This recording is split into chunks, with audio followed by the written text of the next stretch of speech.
Muy buenas a todos para este Gran Premio de Abu Dhabi, donde vimos una clasificación bastante tranquila. Del lado izquierdo en la Q3, donde se clasificó Daniel Ricciardo en la 10ª posición, pero por una penalización partirá en el día de la mañana, que viene siendo el lado derecho, el orden de la parrilla, en una 13ª posición. Una clasificación bastante tranquila, dominada por cierta parte por Sergio Checo Pérez. Pensábamos que podía llevarse una pole position, pero Max Verstappen nuevamente demostrando porque es el primer piloto de Red Bull,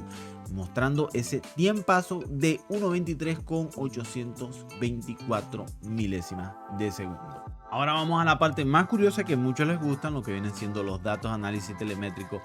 de la clasificación, y gracias a Data Analysis podemos recolectar esta información por parte de ellos, donde podemos apreciar la potencia en velocidad neta de los motores de cada equipo, donde vemos a un Williams por primer lugar con 333 kilómetros, 2 kilómetros superior al de Red Bull, pero esto varía mucho también dependiendo del seteo y balanceo de cada monoplaza, aunque Red Bull, como ha tenido de costumbre en esta temporada, mostrando unos 331 kilómetros por hora, 5 kilómetros más por encima de su rival Ferrari. Y cabe destacar que ya para la penúltima posición tenemos a Mercedes, donde lo vemos con 10 kilómetros menos que la potencia del motor Red Bull. Una gran diferencia, porque tenemos 321 kilómetros en recta, a diferencia del otro de 331 kilómetros, que eso en tiempo ayuda pero muchísimo y penaliza obviamente a Mercedes.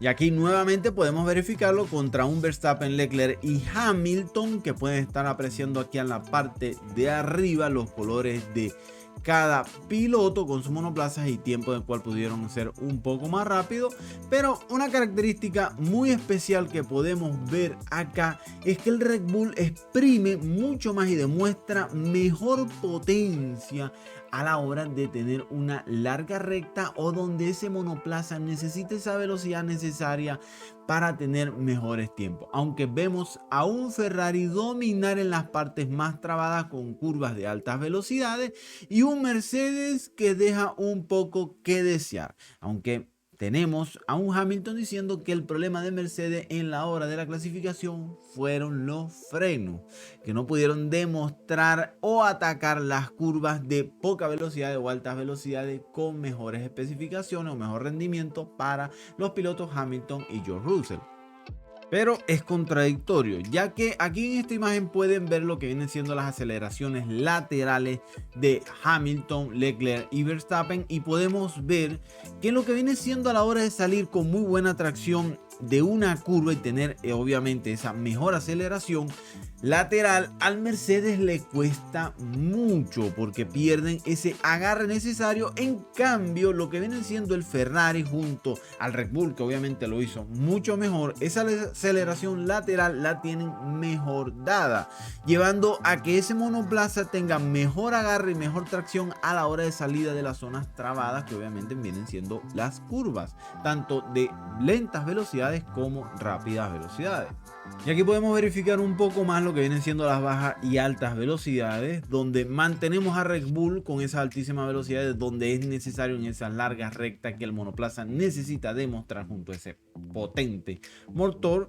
Red Bull obviamente es más dominante que Mercedes, un poquito más que Ferrari, aunque podemos apreciar que en las zonas más trabadas, que vienen siendo de bajas velocidades, las curvas lentas y rápidas, a Ferrari se le da bastante bien junto a Mercedes, por ejemplo, en un primer sector. Y lo digo un primer sector porque en esta foto que tenemos aquí del medio, que le estoy indicando, tenemos la parte delta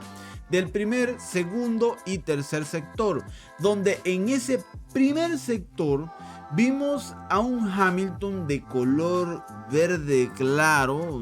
creo que soy un poco daltónico, dominar en cierta parte ese primer sector mejor que los de Red Bull. Incluso una parte blanca que viene siendo de Sergio Checo Pérez no pudo mantener ese tiempo en ese primer sector, que pudo ser un poco necesario para poder ganarle la pole position a Verstappen. Pero sí, Mercedes con Hamilton fue un poco más rápido, pero perdiendo los demás pilotos en un segundo sector, Un Verstappen manteniendo una gran ganancia, pero perdiendo ya finalizando en ese segundo sector. Pero obviamente en el tercer sector, Verstappen demuestra nuevamente por qué es el bicampeón del mundo y se hace demostrar que es merecedor de esa pole position.